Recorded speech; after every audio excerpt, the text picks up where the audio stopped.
प्रियवाक्यप्रधानेन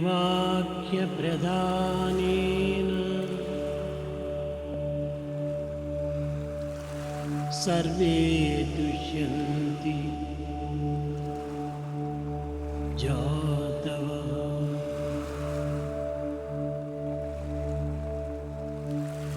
प्रियवाक्यप्रधानेन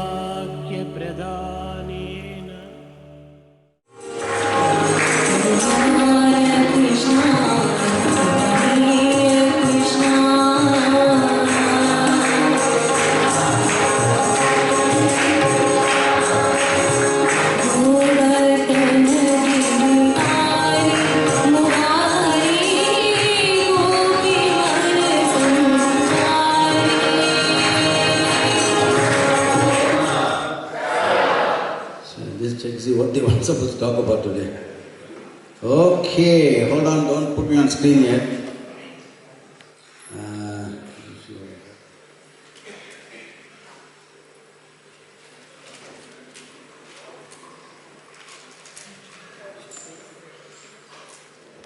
Okay. If you think so far some sessions have been heavy, now you're going to come to a real heavy one. How many of you here now or not here in the morning? You're smart, At least you are nice now, long sleep, you had, People all got up early morning and came here. And today we're talking about the world legacy, Devotees. There is for the SAI world, we are now in a period of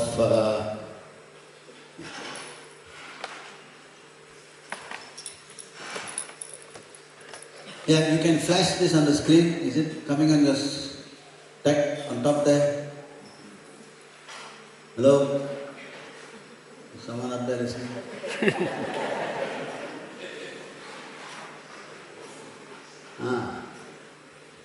Okay. So we have now come to a point after originally according to the program, this is supposed to be the first subject. We agreed with Brother Ravi some time ago, but after I came here I realized to plunge into the legacy was a bit early. Let's give some basic foundation of what Swami's teaching is all about. So now we are, all of us are in a state of elevated consciousness. Why are you laughing? You mean you already were now? And hopefully have done something useful. And so now we are looking at the legacy, okay? And all the songs you know. The question is now, what should be the legacy of Sathya Avatar? And should SAI devotees play a role in fulfilling the legacy? We now, devotees, we are in a peculiar state now in the SAI world. For the first time in decades, the Avatar is not walking on this earth in physical form. Though some people claim they are. Yeah. And for years and years, we used to go to Prashanti Nilayam to seek his blessing. Now, devotees, we have come to a time where we must become a blessing to the world. When Swami's Mahasamadhi took place, and I spoke at that first convention we had, I mentioned to you about the Muslim lady.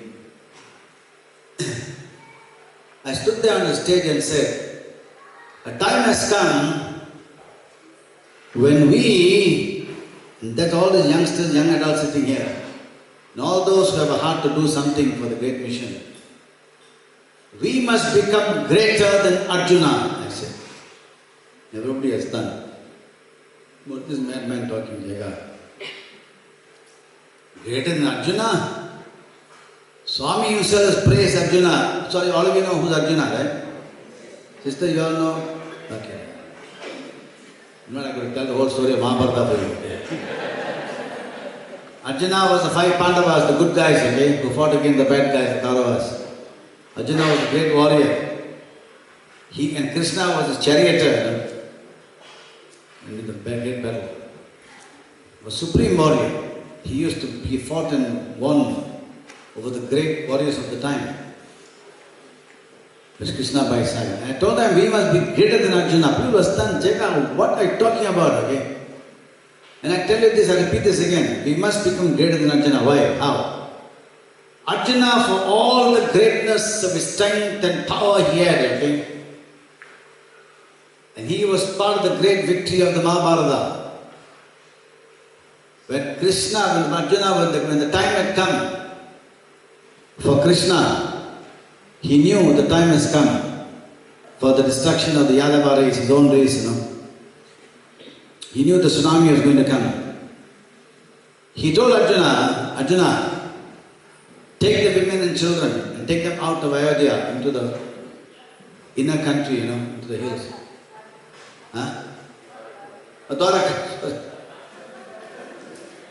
Who's Ayodhya? At least some people are listening.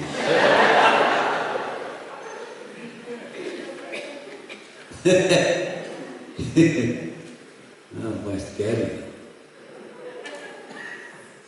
So he told, take them out of the city, Dwaraka, and get into the hills, out. He knows to protect the women and children. And Arjuna was given the responsibility. So Arjuna led this group, and he, as a great warrior, to protect this women and children from tribal bandits and what have you. And Arjuna took them. He went through the forest. News reached him that Krishna had gone. You know how Krishna died, right?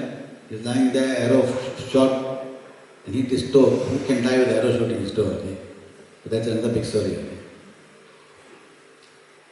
And Krishna had died, had got Mahasamadhi, or whatever you call it. And Arjuna heard this news. As he heard this news, dear devotees, a group of bandits and robbers attacked this caravan. And Arjuna, the warrior who stood against the might of the Kauravic empire, he suddenly could not fight anymore. The knowledge that Krishna had left sapped every energy he had, sapped every skill he had, sapped every power he had. He stood helpless as the bandits took over the caravan and took the children and wife and ladies away. Dear devotees, we must become greater than Arjuna. The Mahasamadhi Swami should not weaken us, like what happened to Arjuna. Then all Swami's teachings, all Swami's assurances to us is a waste. We must become now stronger than Arjuna. We must take the message of Swami to the world. Not to make anybody Baba devotees, That's not our business. If Swami can make me a Baba devotee, this is our help to make Baba devotees. At least to share with the world whatever we have gathered. Basically what? Love for God, fear of sin, service to mankind, human values in society, respect to reverend parent. These great values Swami has given us. Can we spread this to the world? At a time when spirituality is declining, when people say don't talk about God, and time when people are not prepared to respect parents, we must become greater than Arjuna. That is the challenge we have. Every one of you are part of this challenge.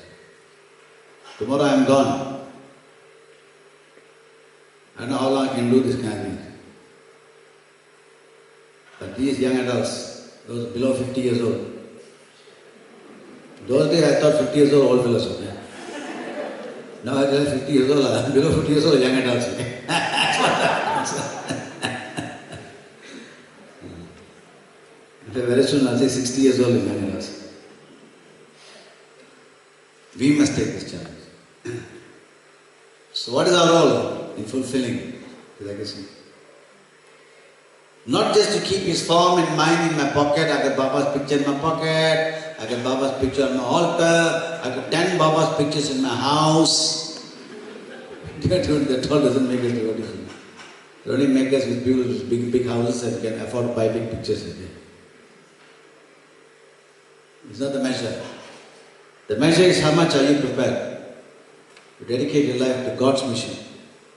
Doesn't matter which religion you are, with the mission of Christ. Same.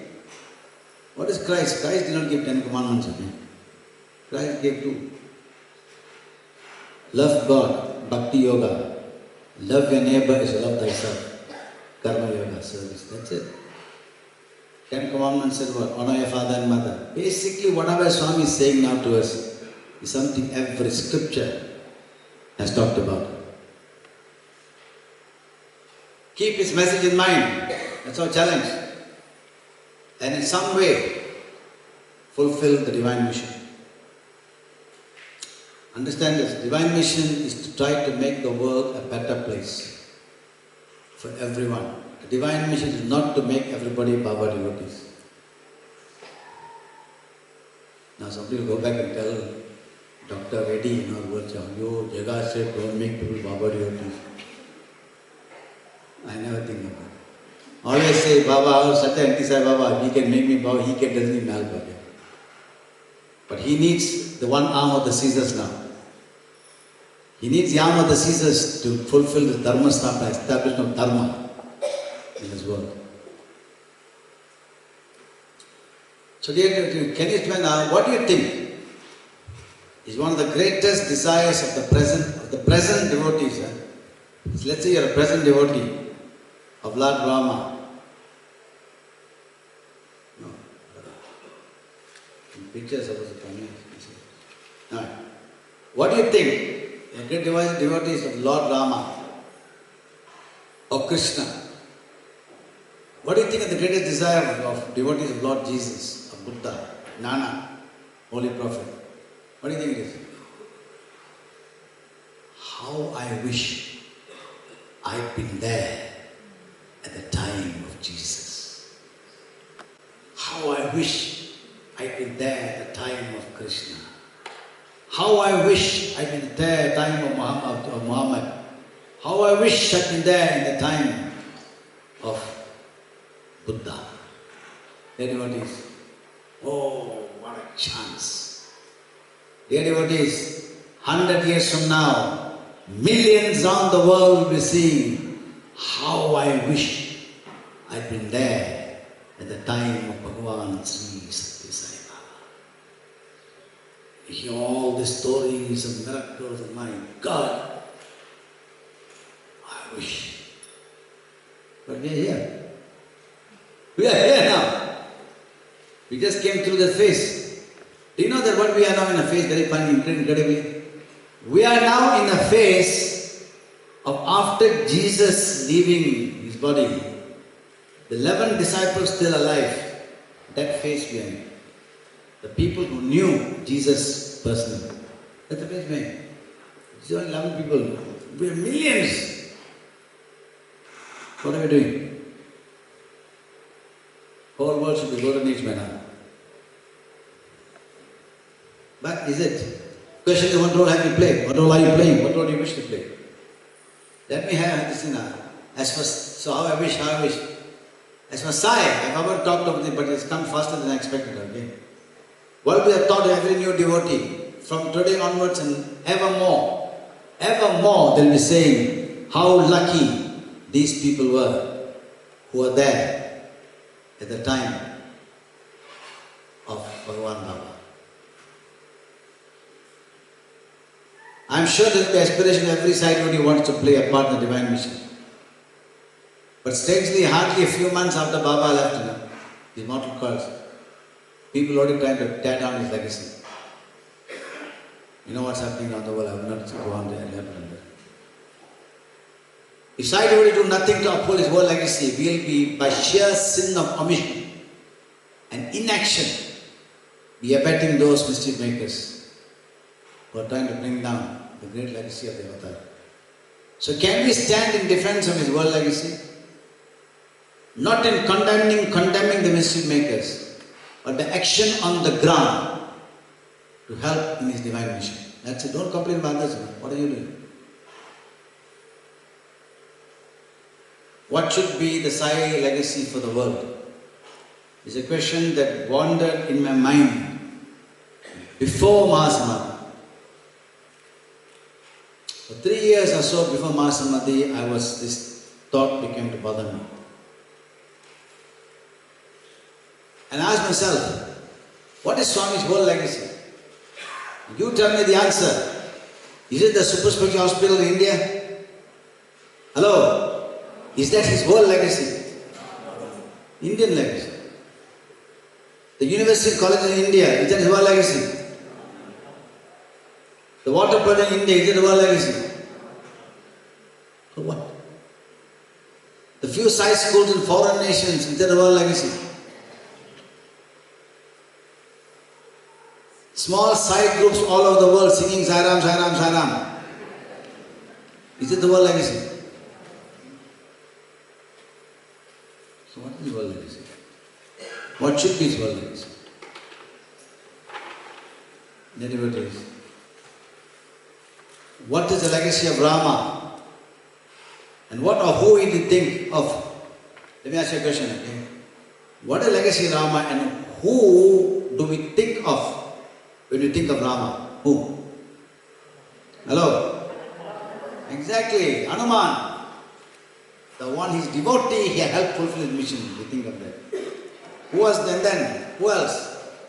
Bharata, Lakshmana, people who were with him, Vibhishana even. Those who don't know Vibhishana, ask your Hindu friends, okay? They might know. Too late for me to tell you all about Vibhishana. Next question. What's the legacy of Krishna? When you think of Krishna, who do you think of? Hello? Actually, nothing else you know. You know of the legacy. What are the enduring legacies likewise? Of Christ, Paul, Matthews, Buddha, Nanak, the list goes on. These great God-men and saints did not leave behind. See how I'm unceremoniously pushed aside from you.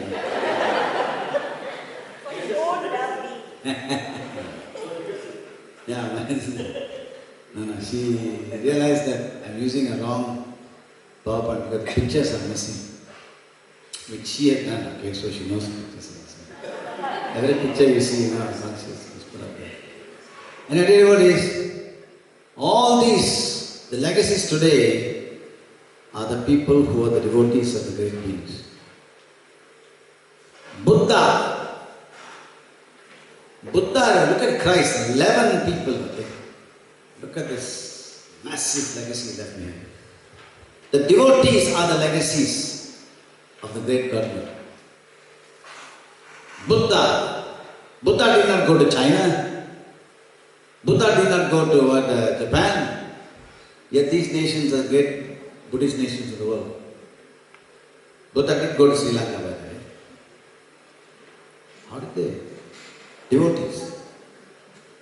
It is up to the devotees then to fulfill the legacy of the God-man. The question is, what is the fire we have? Do you know that Christ, the devotees of Christ, John, Matthew, Paul, you know how they died? Every one of them, I don't know whether I still have it here in one son.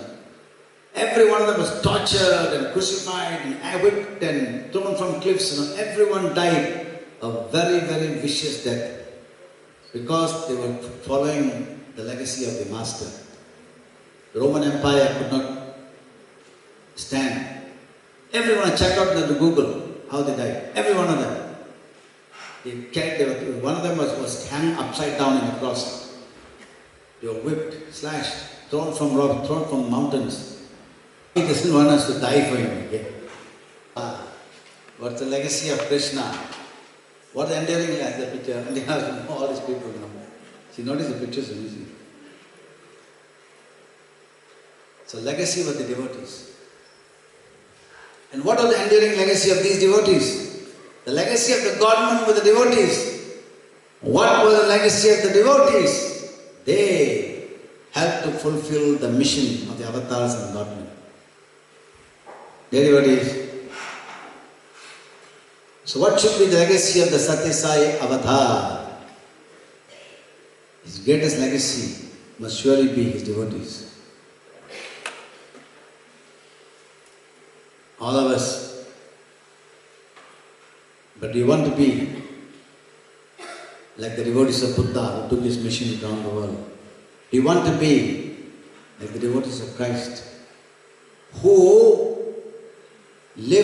are living in about 10 or 20 years after the Mahasamadhi of these great saints? We are in that spot. I want to share with you a meaning of a devotee. You know who's Confucius? Huh? You know who's Confucius? Okay. He's the one who caused a lot of confusion in China. No? Alright.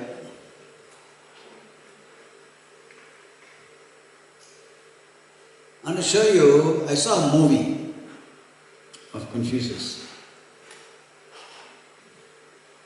In fact, someone, Bilifang, saw this and told Jega, look at this. And I was so moved by what I saw in this movie. And I want to share this clip. Confucius, as you know, those who don't know, Confucius was a great master in China. He was not an avatar, he was a great teacher, administrator, great man of wisdom and peace. And he was, in fact,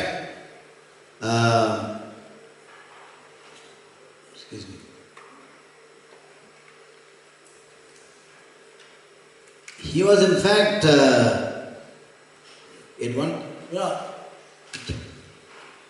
China was full of the warring states.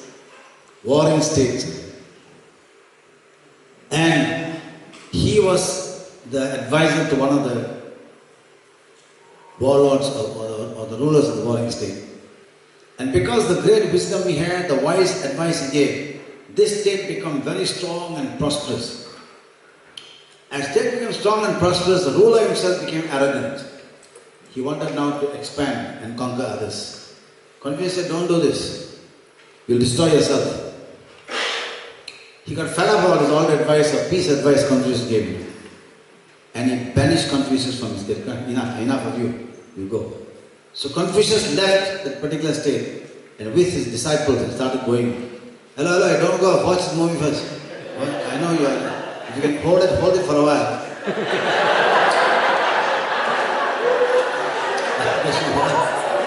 What's up? Of course, if it's urgent, then you gotta go. If you gotta go, you gotta go. I mean, watch the movie. And Confucius had a very great disciple, a youngster, who came to serve the master. And this movie now shows what you're going to see now, is the caravan of Confucius now going through the states. Winter has come. And now, those days, whereas in India, they used to write the ancient, in the old the leaves, But in China, they used to write this in wooden slabs, almost like the leaves, but in wooden kind of slabs, okay? And this particular disciple of his,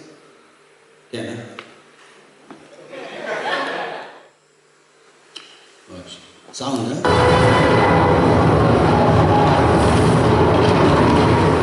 It's very dark here. Misty. Through the mist you see this caravan coming. They came to a lake of ice. And now the caravan is crossing this lake of ice. What you're seeing here now is the underside of the lake.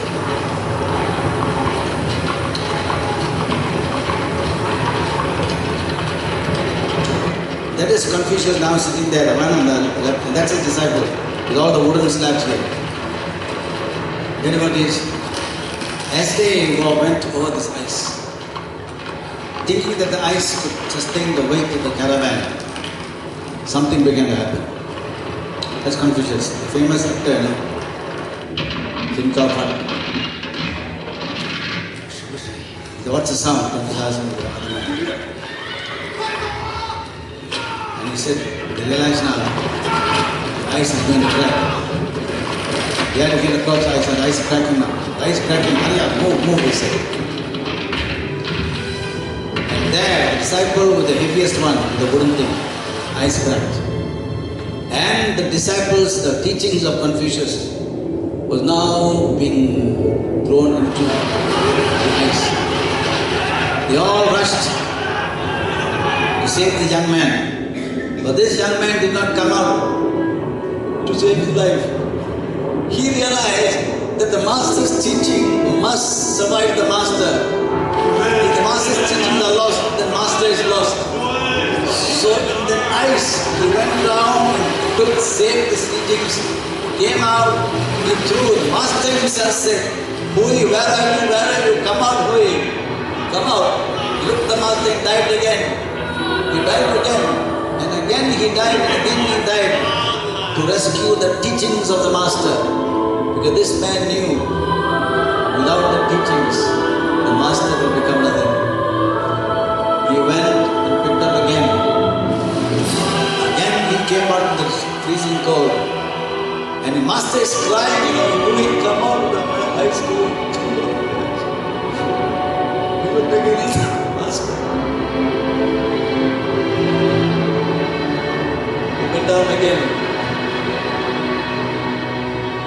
And as he did, hypothermia got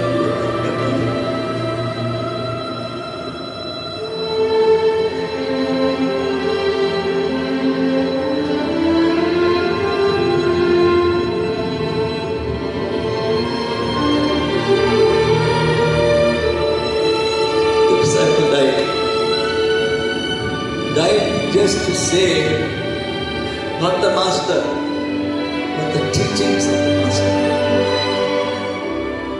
And today, the whole of China benefits from this life this young man gave. It's a true story. And then the master himself had a recollection of what when this young man was saying.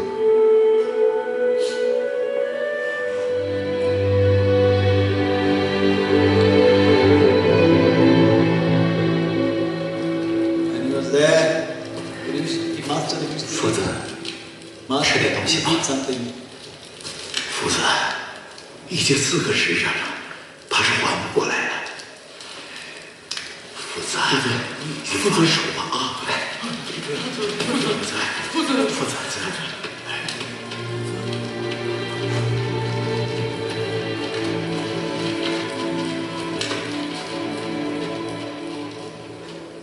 夫子，你还是吃一点东西吧。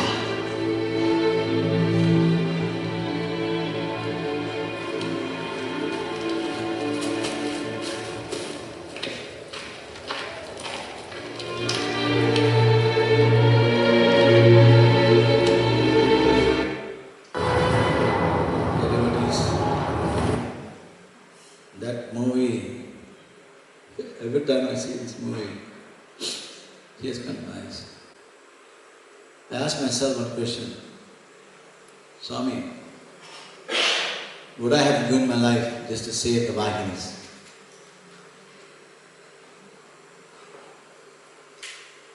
Dear devotees, that is the devotee's love. More than his love for the teacher who said, come out to the water. The devotee's love for the teachings of the Master. But today many of us are enamored by Baba's form, Baba's picture. What is the message of the devotee? The message here. The devotee realized the message of the Master is his legacy. And it is the devotees who must preserve and manifest the legacy and preserve it for posterity. That's a challenge now all of us face.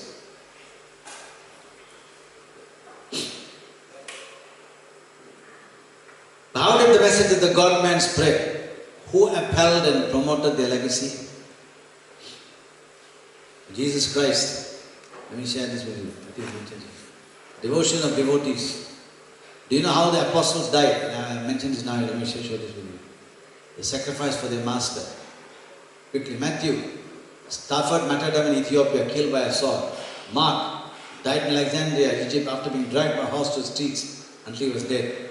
Not for fun, the Roman Empire was doing this because they were trying to destroy the message of Christ. Luke, hanged in Greece as a result of his tremendous preaching to the lost. John, boiled in a huge basin of boiling oil during a wave of persecution in Rome. Peter, crucified upside down an X-shaped cross. James, thrown over 100 feet down the southeast pinnacle of the temple where he refused to deny his faith in Christ. He survived the fall. The enemies beat James to death with a club.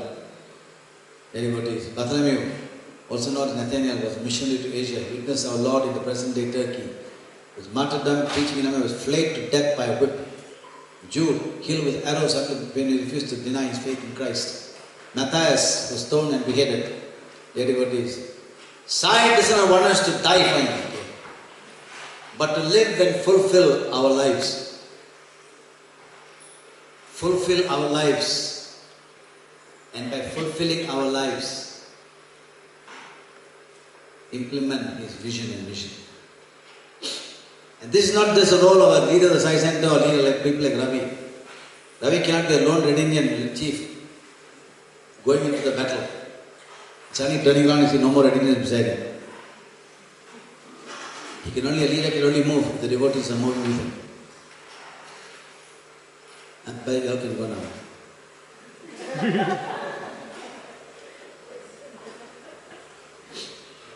So aren't you glad I asked you to stay back? So, devotees, what should be our enduring legacy to help fulfill the mission of the SAI Avatar? It stares in our face. In every center around the world, his legacy stares in our face, but we remain blind. Because the easy way is not to do anything. There is a picture, I don't know whether it's here in some other part. All of you have seen the famous picture the last darshan Swami gave. The Swami raised his hand in prayer to the devotee. All of you have seen the picture? Strange. When I saw the picture, the message that came through from India was that Swami is wishing farewell to his devotees. I said, what nonsense, who can say this? Swami is not going anywhere. For me, when I saw the symbol for this hand, I realized now what he's telling us. He's praying for the first time to his devotees. Hey, devotees of mine, I'm praying to you now. I'm going to leave you. But I pray to you to help me fulfill my legacy. If you do not help to fulfill my legacy, my mission is wasted. For me, I saw that as Swami praying to us to help fulfill legacy, not to wishing us goodbye. So I decided now that we must do something. So what is legacy? Dear devotees, the two world symbols Swami has given us now show his legacy. Long before the world was torn apart with inter-religious conflict, before Al-Qaeda, before bombing of Twin Towers, Swami gave us a world symbol. And message is very clear. Hey, unity of faiths, this is what I want. Unite the world. Because he saw a time would come when religion is supposed to be the source of greatest peace and love and harmony in the world would become the greatest source of human conflict. The second, the Sarvadanta, a value symbol. Help to raise values in society. That's all. Two, unity and values. Devotees. Unity of faith not merely a symbol we decorate in the altar, and we sing song Allah, Buddha, Jesus. For years and years and years, SAI devotees around the world sat down in SAI centers, 30 people, 40 people, and sitting down dancing Allah, Buddha, Allah, nothing by clapping your hands and singing like that, the whole world united. What nonsense. He wanted us to take action to go forth and unite the world. That's the purpose he came. And today, we come to a point to realize why he said this. If we had moved 25 years ago, SAI movement, the world would not have been like this. We would have united everybody. But we did not.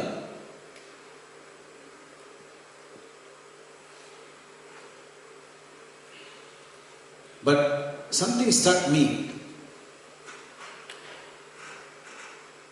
After the September 11 disaster in USA, the Twin Towers, the Malaysian SAI Council decided to move from singing and hand clapping and saying that this is interfaith, try to do interfaith in action. So we formed what is called a friendship group for inter-religious service. Tell you how it happened. In Malaysia, there is a grouping called the Council of Religions. This council consists of religious heads of the Catholic Church, the Council of Churches, Buddhist, Hindu, Sikhs, Taoists. They form the council. The purpose of this council was to engage the government in discussion when some religious problems arise. Somebody breaking down a temple, some local council breaking down a temple, or some conflict like that. But interestingly, Islam refused to be a member of this council. In fact, in Malaysia, Islam is 60% of the population, now possibly more. And the Muslims said, why should we join this thing? We are the majority anyhow. And if we join you, we know why you're trying to make use of us. Okay? So in Malaysia, no Muslim group joined any interfaith alliance. Then came the 9/11. Around the world, everybody started having interfaith dialogue. America, everywhere. I'm sure New Zealand, you may have had that immediately after 9/11. All fluster. Oh, dialogue. Malaysia too, the Council of Churches organized an interfaith dialogue. And all the religious leaders. But knowing me to be an interfaith man, we already established our credentials, they invited me to speak also. So I went to this meeting. All the religious heads, they're sitting down there wearing their robes. Okay, there was the Christian wearing priests wearing their robes, and the Buddhists, and the Sikhs, and everyone was sitting there. And I was sitting there, the only one without robes, okay, just ordinary clothes. And I was wondering what to say. Hall was packed, about 400 people. And I said, Swami, you guide me what to say. I said, so I was listening to what they're saying. When my turn came to speak, Devotees, these in summary are the words I said. I said, dear reverends, monks, religious leaders, all the cloak, the robed figures here, and all my brothers and sisters sitting here in this hall. Frankly, I think all of us are wasting our time here. There was a stunned silence. The man who invited me to speak, he put his head down like, what is the madman Jega going to say? Okay, now. Really, they were stunned. All looked at me in astonishment. I said, I know you're thinking why I'm saying this. I said, I'll tell you why. The fact that all of you are in this hall today here shows you're a converted. You believe in interfaith unity, you won't be in this hall. But let me tell you this, I said. If there's any interfaith violence in Malaysia, none of us fat cats here, exact words, none of us fat cats here will take a knife after each other. The people who take the knife are those in the slum areas, the squatter areas, the poor areas. They will take the knife and they will come to kill each other, possibly us also. So, what difference do you think we are going to make here? 400 of us. We interfaith dialogue, we give speeches, we clap our hands and say, pat our back and say, good speech, good speech. What impact is it making in society? Let me tell you this, I said. The message of interfaith must reach those people, the common man in the street. And then I said something very dangerous thing, I said, no, because then they could misinterpret by the religious leader. But I was already on a roll, okay. I said, if for some reason, if for some mental aberration we have, I'm talking about a priest and all the guys sitting around me. If for some mental aberration we have, We refuse to pray in another man's hall of prayer because we lock the omniscient, omnipresent God inside the four walls of a little religious building. Carry on. If you do that, carry on. But nothing to prevent Hindus, Muslims, Christians, Buddhists all holding hands and serving the poor, where the sky is the roof and earth is the ground. Everybody applauded. On that day, I realized what SAI should do. I called the council members together next day. Guys, see, before that day, devotees, we already doing a lot of, our credentials in Malaysia has been built in a very, very strange way, artistry, in Malaysia, there are 5 major religious festivals. Christmas, Buddha Purnima, Deepavali for the Hindus, Chinese New Year, and Islam. Buddha Purnima is Vesak. And Eid is a Muslim festival. Okay? We call Har Raya. So what we began to do is, very early, I remember about 25 years ago, I realized that we are interfaith. We can't just pretend to be into a clap hands. So what we used to do, devotees, every religious festival like this will launch a major service project in the name of that religion. So in Christmas, we launch a huge service project in the name of Christ. Buddha Purnima, we launch a big in the name of Buddha. What we do? We invite the Christian priest or someone to come there. And then we will sing all the Christian hymns, and we'll sing so, and then we'll ask the Christian priest to hit the gong or cut a ribbon or something like that. Okay? And then ask him to say a prayer. And then the Buddhist priest do the same thing. So they begin to puzzle people. What is this? Why are they doing what? They're exalting Christ. Not one mention of Baba. We just talk about organized by Sathya Central Council. That's it. Just praise Christ, praise Christ. The Christian thing was a very interesting thing we had experienced. The Buddhists were a bit more, Christian was very interesting. But the Christian priests and others will come to us and say, Jagadeesan, I'm coming here in my personal capacity. I do not represent the church.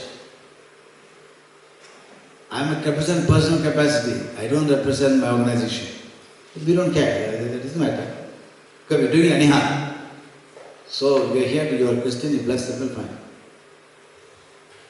The next big thing we need to break the... See, sometimes devotees, you understand this. Swami's teachings, we understand how to follow. Swami says, I give you what you want. Then you desire what I have to give. So don't let us not stand in the high horse, and tell, oh, you all must come to us. Let us go down, grassroots, stoop to conquer. So what we did?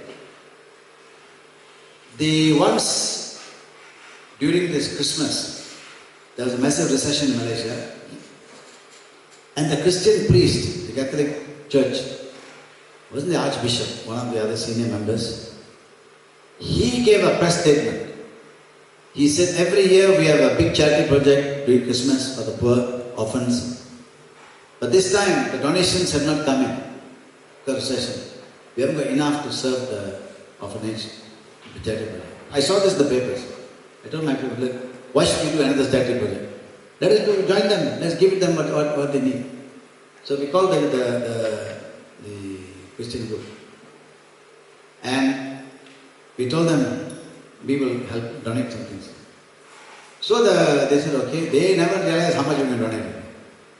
Then we told the Christian priest, not only we'll donate, we'll come there ourselves and help to serve. Then the priest telling us, no, Mr. Jega, you are Sai Baba people, we don't know whether you should. Sir, I said, I promise you one thing. We'll come there, we'll not mention one word of Baba. Everything we will do only in the name of Christ. Oh, then okay, sure, no mention about nothing, sir. So then when they came to collect the goods, I still remember that we had collected so my house hall, half of it was covering with all kinds of boxes of food and this and that and toys and all kinds of stuff. Massive. So when the guys came to pick, they saw so many, they had to bring a whole relay of cars had to come to take all the stuff. So on that day, we went to the service arm of the Catholic Church is called Society of St. Vincent de Paul. So they were the ones who were doing this work. Okay. Then our group, our volunteers were more than their members. So when we just stood there, and everybody, Jesus, we also joined this. Then what happened was all the poor people who were there in front of us, they invited. Indian Tamils, Tamil speaking poor. They don't speak any other language Tamil. So the Christian group came and started singing hymns in English. You know, they were with the guitars and all. You know. Of course, the Tamils were sitting down there. So I went to the priest and said, "Sir, do you mind me sing something? You know, Jega, this is a Christian function. You are Sai Baba." I said, "Sir, we won't mention him Sai Baba. We'll mention Jesus, or we'll mention only the generic name of God, like Deva, Iraiva, Bhagavan, God, Lord, like that."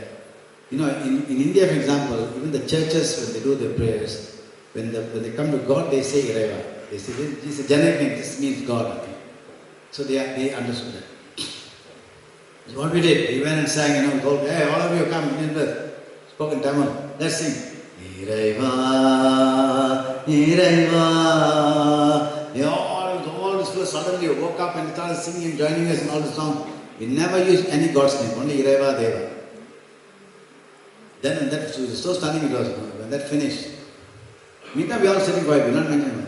The Christian priest went up, the devotees. We didn't mention Baba's name once. The Christian priest mentioned Baba's name 5 times in his speech. "I want to thank the Baba devotees who came here to help us today." Hey, we didn't mention my name. Now I want to invite the Sai Baba people to be the first one to give the gift away. Because 90% of what they were giving is what from us. At least they again had a dignity to do this. So I told them, you see, very simple. Give them what they want. Don't try and stand and run our big house and say, "Yeah." Then the Society St. Paul also had a home they wanted to do for handicapped. We were there with them, helping them, nailing the woods and helping them. So they devotees stoop to conquer. People must see we are sincerely mean what we say. When we say we want to feed the roots of religion. The Christians, Buddhists all must see that we want to. I've been invited devotees by the Buddhist priest to address all their, you know, the Buddhists, every year the Buddhists have their novitiate program. Where every Buddhist must come for 2 or 3 weeks, it must be like a monk, shave their head and they have the spirit.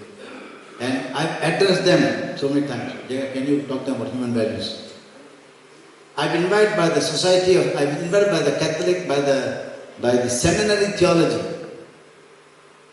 Those people who train the Buddhist, the Christian priests to address their members 3 times. We have shown them that we are not that crazy people. We are here to foster. When I spoke with them, one they asked me to speak about Christ, my perception of Christ. These guys got stunned when I spoke about Christ. The one they asked me to speak about Baba, typically curious. That Baba, the one they asked me to talk about Hinduism. And you know, I used to get invited when all these guys, who are trained to be priests, when they finally got their, what do you call it, inauguration, what do you call this word for this? When they go to the church and they find anointed or whatever it is, And, what's it called? When they conferred, finally when they became a preacher and priest, they invite me to come in. Ordained. They invite me to come, and be one of the guests of honor. And once, after 1 year, 2 years, 2 times, the third time they met was about 3 years later.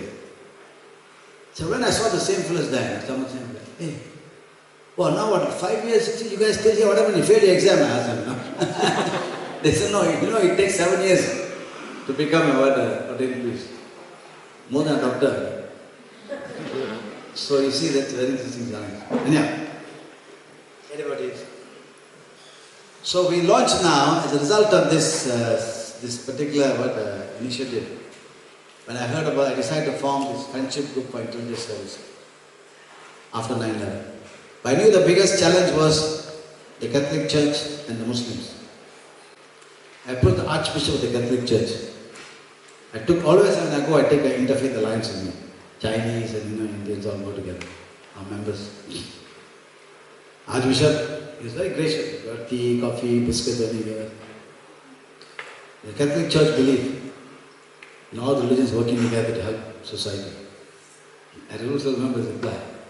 He said, actually we're very impressed by the work you're doing, You are such a senior officer, such a priest on top of me. The Catholic Church believes Hindus, Christian, Buddhists all working together to help society. You know, Jega, I understand that you used to go to the old folks' homes and sweep the drain. Normally senior officers like you will go to cut ribbon or hit a gong, okay? But you do all this, sir. Sir, please don't talk about me. Does the church believe, sir, in Hindus, Christian, Buddhists all holding hands and serving the poor? Of course you believe. Sign up. I had a form for the formation of the friendship group and religious service. He signed up. He said, yes, I'll sign a representative. Then came the biggest nut to crack, the Islamic group. But they never joined any interfaith life. Who would I choose? I chose something called, the group I chose was this group. Angkatan Bali Islam Malaysia, Islamic Youth Group of Malaysia. These guys are the volatile guys, you know. If any trouble of overseas Islamic trouble, they'll be in the front of the embassy, demonstrating Allah Akbar, enough like that. People say, Jega, why do you go to these tough fellows? I said, like that, not as difficult to crack, then okay, you try. You know what, when I met the leader, what he said? Jega, you Sai Baba people, we've been watching you for many years. We're going to file this thick about Sai Baba group. And you personally, we're going to file this thick. So I said, wow, my file is very small. I said, why do you have a file this thick?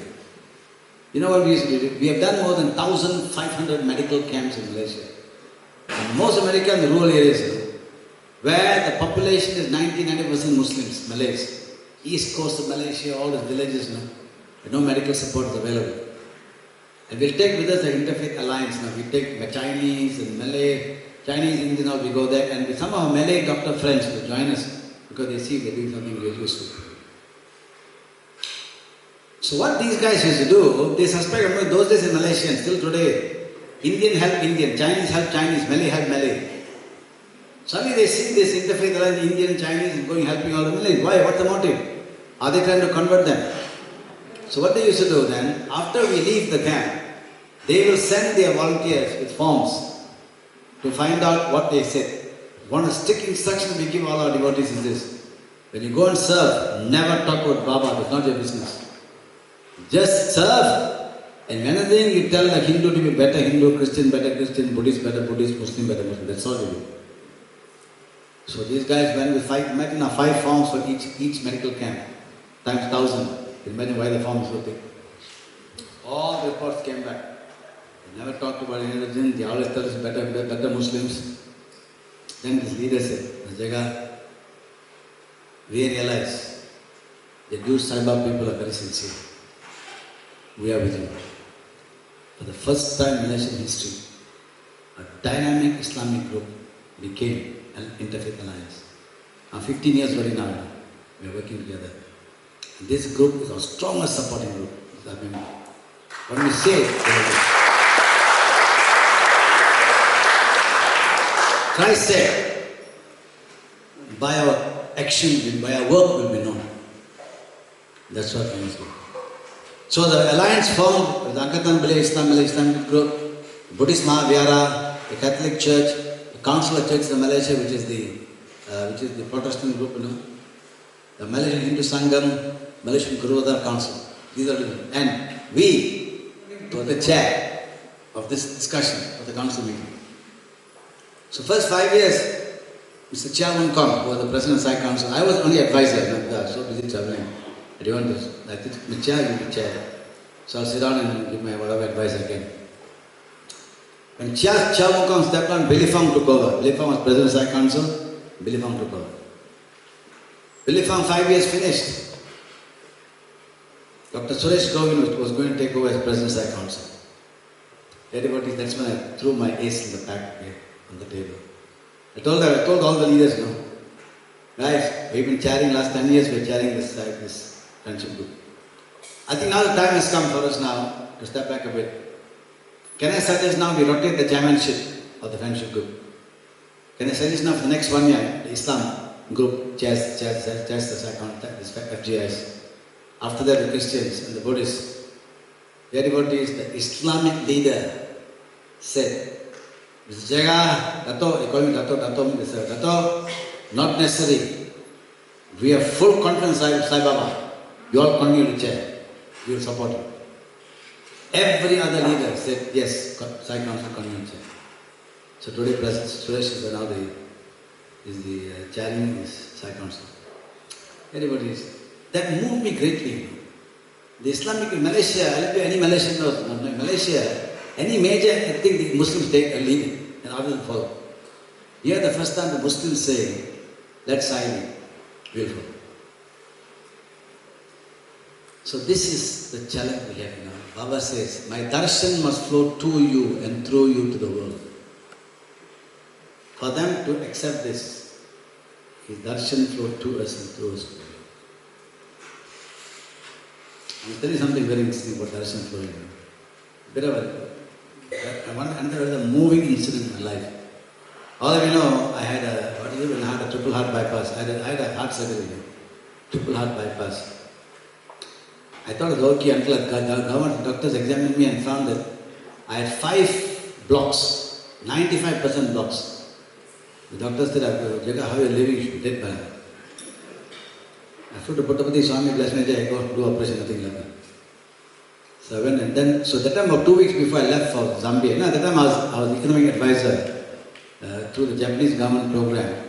I was economic advisor to the government of, through the government of Japan, to the government of Zambia to create economic recovery strategy. They wanted to see how did Malaysia succeed, can we duplicate the Malaysian success story. I'm going to talk about it during the SEMA session they have on the 12th. So 2 weeks before I left, so I wrote to the Zambian people that I was working with the advisor of the president of Zambia, named Jack Kalala. Zambia is 95% Christians. I wrote him and said, dear Jack, I got bad news for you guys. I'm supposed to go for the heart surgery. So I'm afraid I've got to cancel my trip. If I recover, I'll come back. If not, goodbye.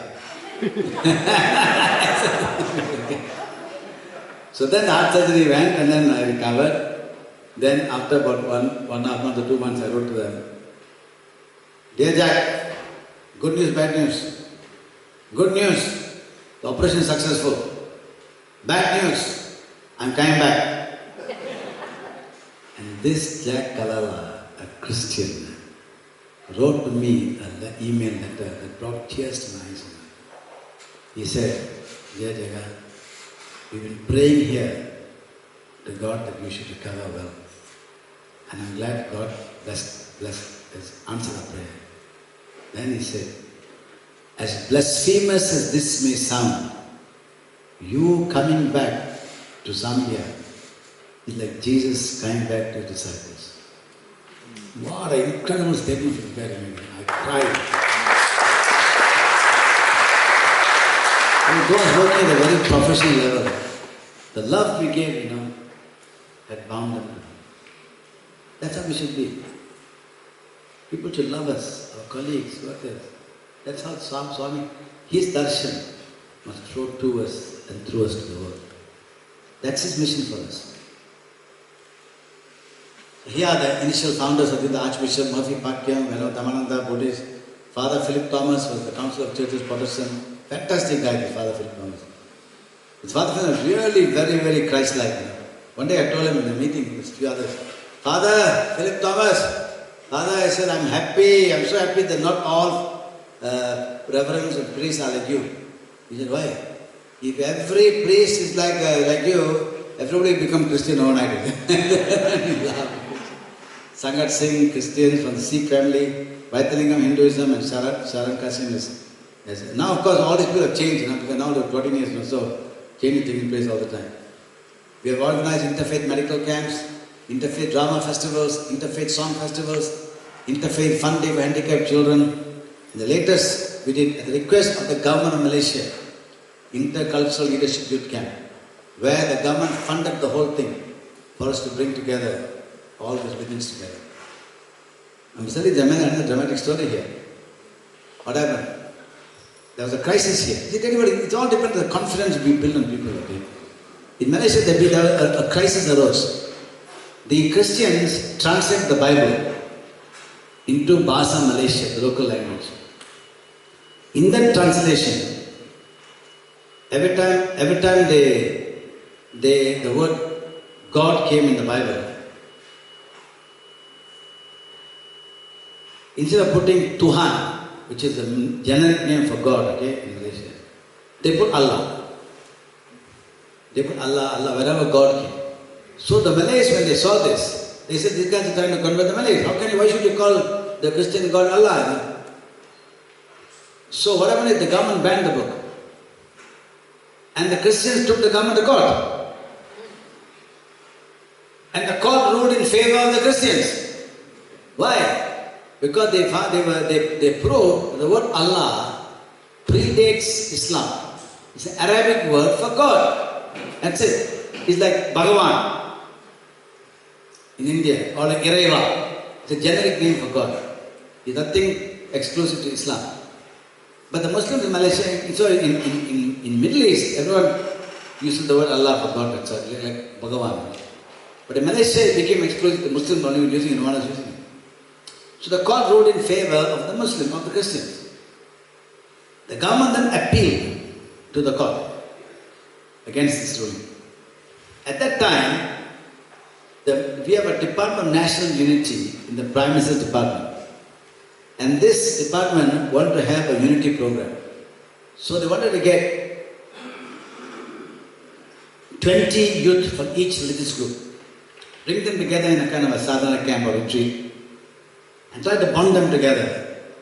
I mean, 20, 40 people, 100, 120 youth, and release them to society to create unity.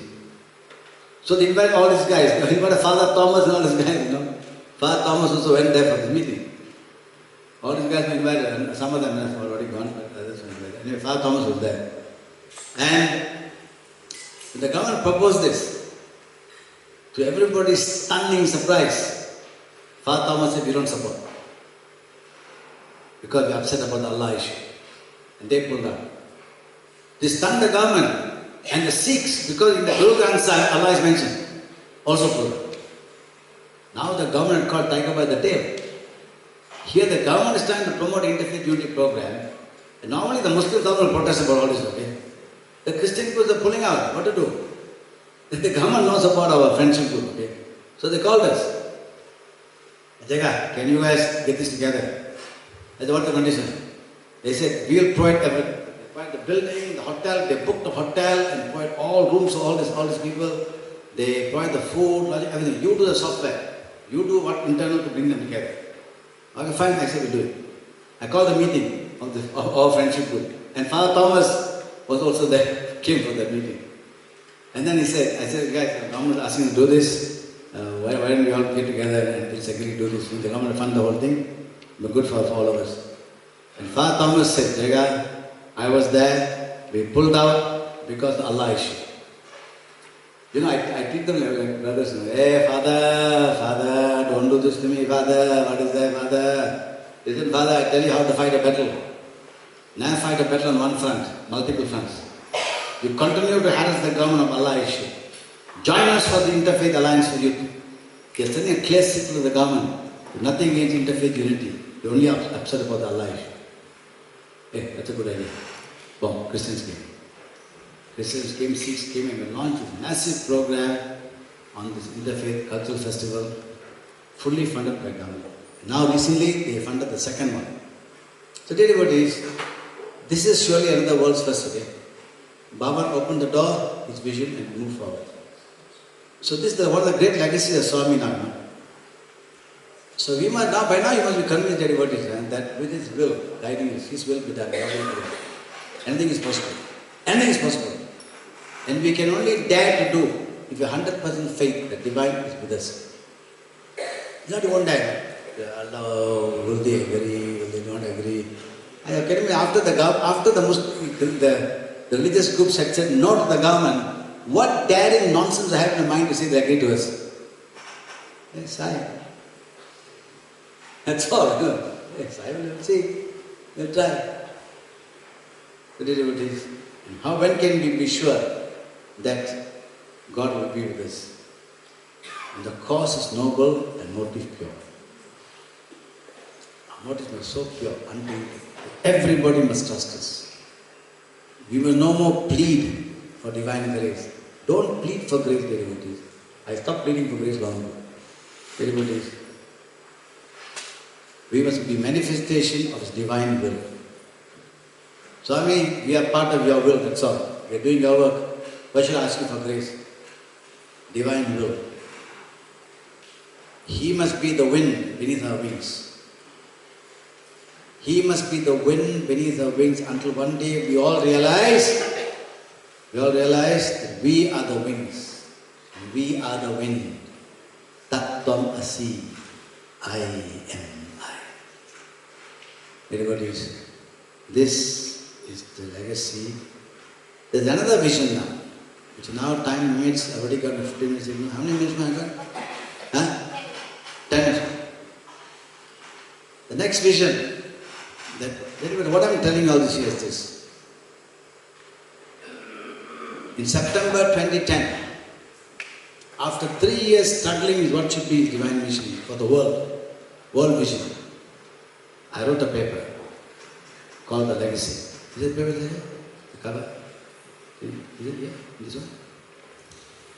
I wrote a paper called The Legacy. And then can you just see if you can pull it down?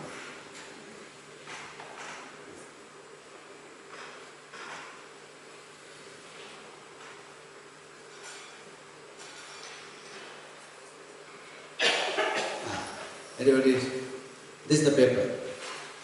I wrote a paper and my wife happily printed and she did all the decorations done nicely. And this document, Sathya Avatar Legacy, the role of SAI devotees helping fulfill an action agenda. In September 2010, I've given a copy of this to Ravi. You got some more copies here. Did you bring any copies? One copy. One more copy. Maybe give it to this person, Fiji. And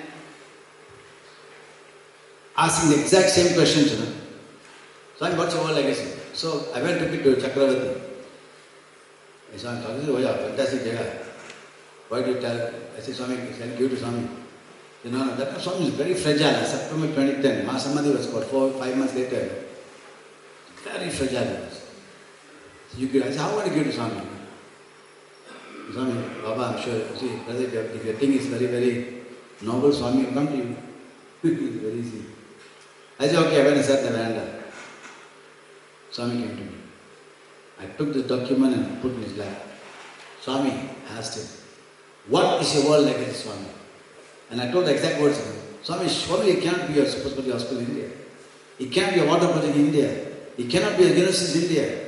So what is the world legacy? That tomorrow, Swami, the world leaders and religious leaders will come to Prashanti and want to thank you, Swami. I didn't know it was going to, Mahasamadhi going to come. They must thank you, Swami, for the work done by your devotees in those countries to help the nation building.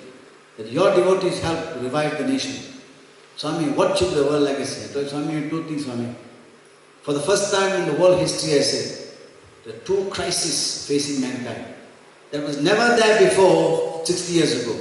Can you imagine there was two crises facing mankind, 60 is not there. What is it? Swami, for the first time in the world, religions stand as a cause of potential world war. Tomorrow world war is because religion, nothing else. No?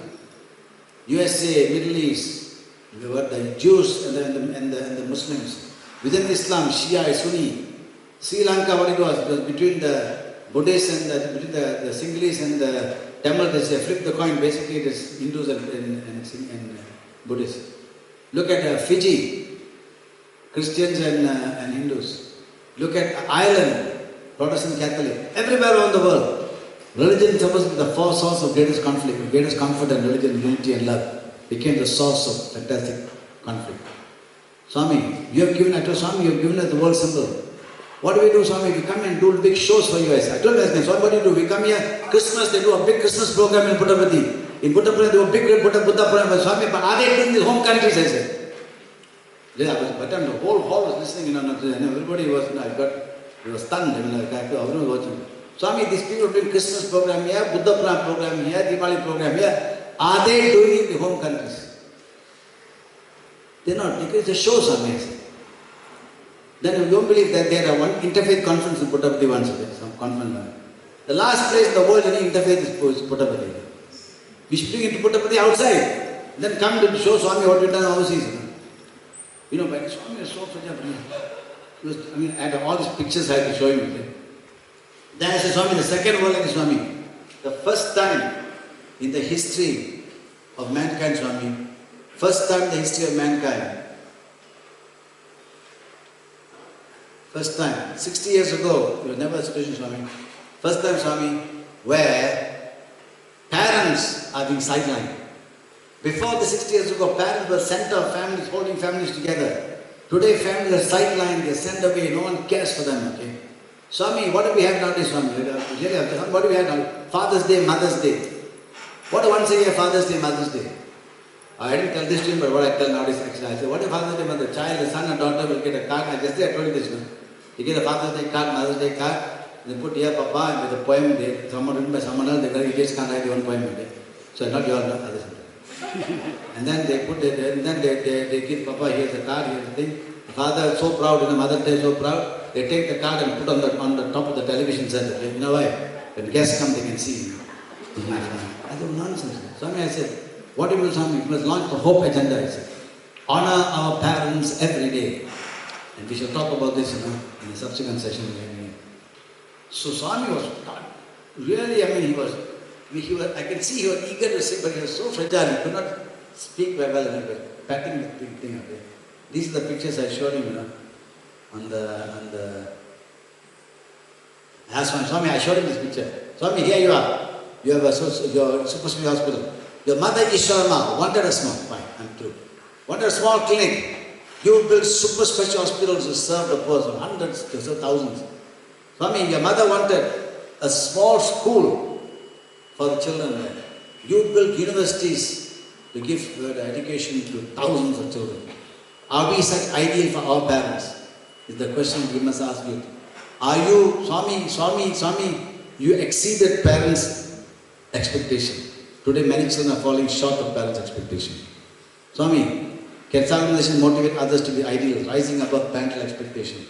Swami, your mother wanted a small well in Puttaparthi because to go far to get from the Chitra river is difficult for the elderly.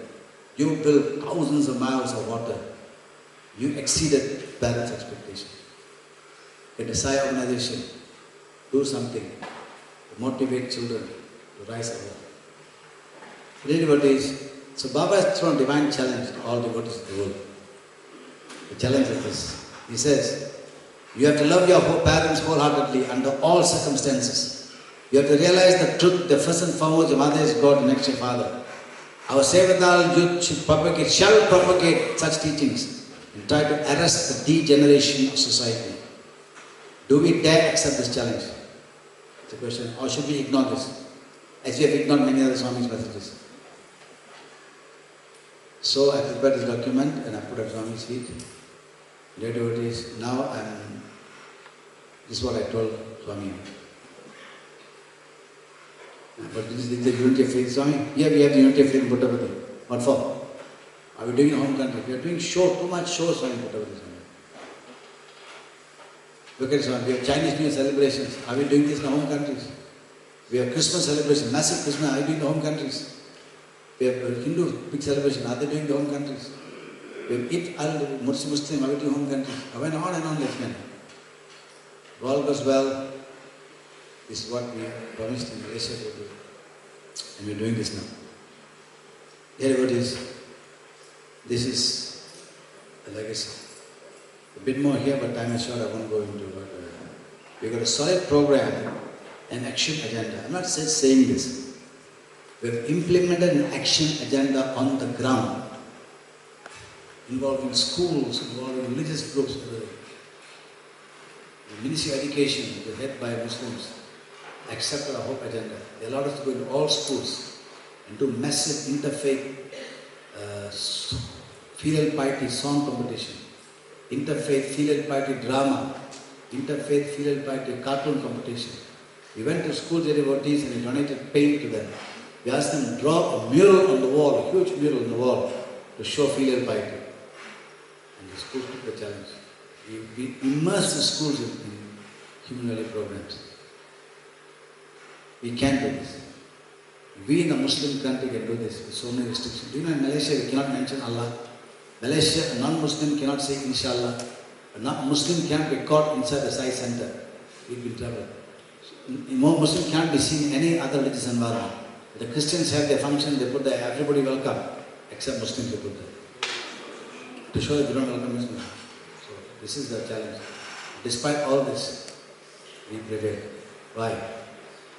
Cause noble, motive pure, and SAI with us. Dear brothers and sisters, so this is the challenge I present to you. There's a challenge, whether you want to do is up to you. But if you see a greater legacy of SAI, then please do that also.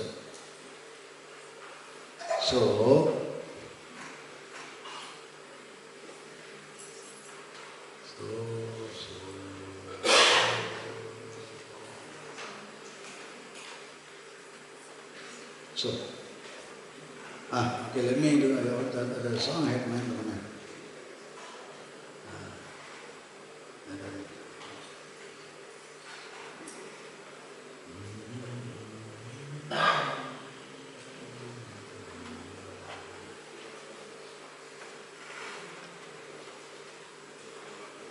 Okay, that thing is nice. This is for unity, okay? The song that I did for the UNESCO conference in Puttaparthi. The UNESCO conference was held. There was a huge band. Can you see?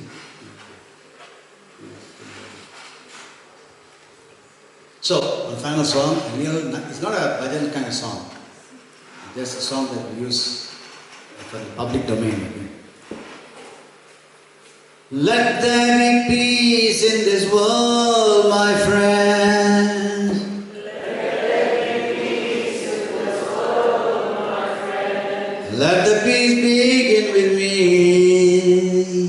Let the peace begin with me. Come on, I'll be more enthusiastic for peace. Let there be love in this world, my friends. Let there be love in this world, my friends. Let the love begin with me. Let the love begin with me. Let there be peace in this world, my friends. Let there be. Now let the peace begin with me.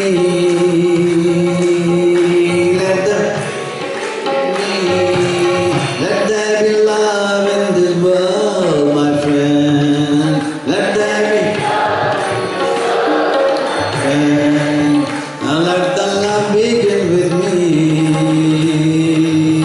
Let the love begin with me.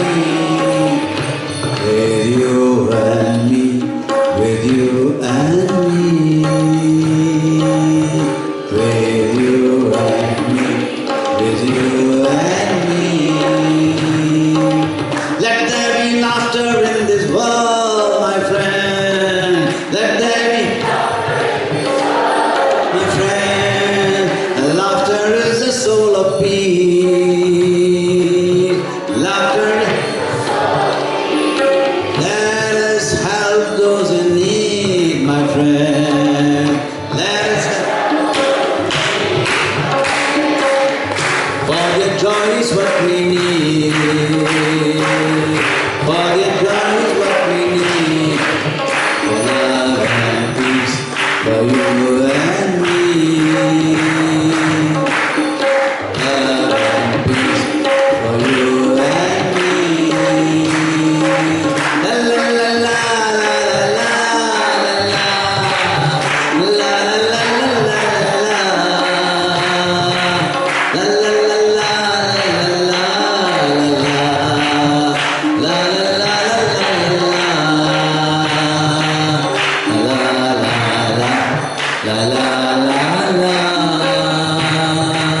So let us reach our arms, my friend. So let us not just to touch the sky, not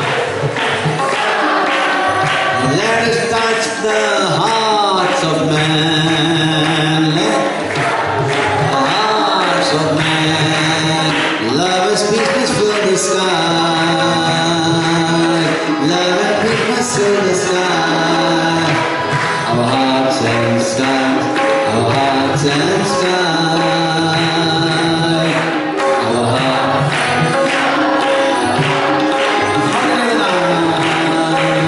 La la la la.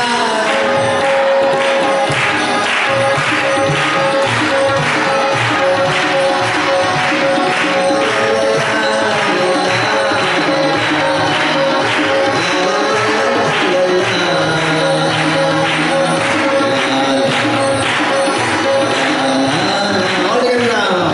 There be peace in this world. Let there be love. Let the love be between you and me. Let there be.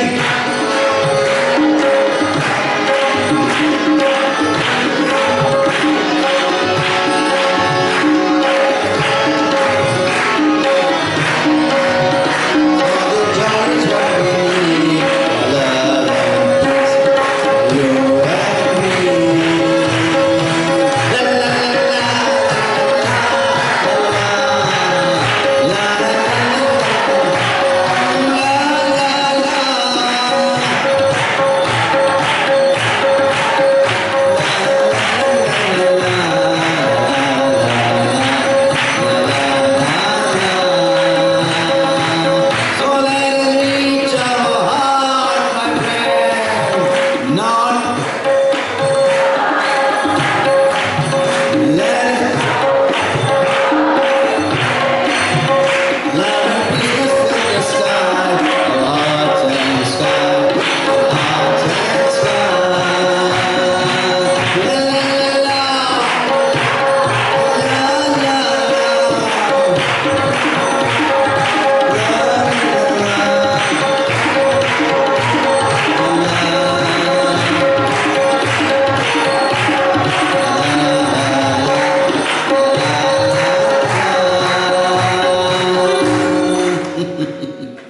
The song was sang in Prashanti in the Purnachandra Hall. A huge crowd there, slightly more than a crowd here. And it was an incredible song. Okay. So, Devotees, thank you very much. I got 0 already now. Okay, thank you. God bless all of you. Sai Ram.